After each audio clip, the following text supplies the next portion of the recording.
I'm attorney Martha Patterson, and I'm here to discuss what happens with your inheritance, wills, trusts, probate.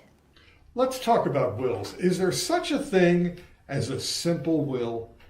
Well, there is a simple will, but a simple will is I give everything to my husband or wife when I pass away and then my kids. And that's all it says.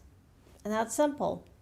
Unfortunately, most people do not have simple families. We don't have simple families anymore. No, we have multiple marriages. We have stepchildren. We have children we don't like.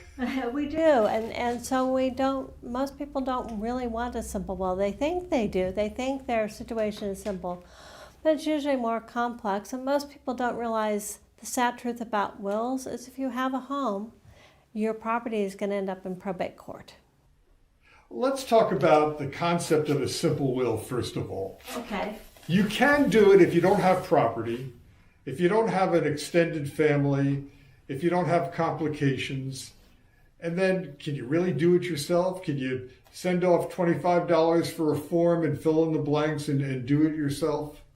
Well, you can. Unfortunately, you might fill the blanks out wrong, and that's the problem. You fill the blanks out wrong. If it's a form that really doesn't have the requirements, you could mess it really up, and you could do something really stupid like disinherit your own kids, leave out your husband.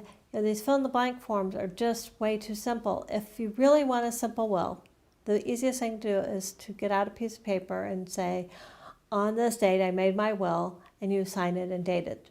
Because you're going to write it like you really want it, and you write it like you're writing to a first grader. You write your own letter.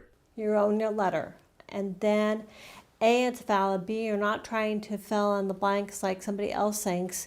You don't have any kids, and it says my children in the blanks, and it has all sorts of things that are one size fits all, but like clothes, one size doesn't fit all.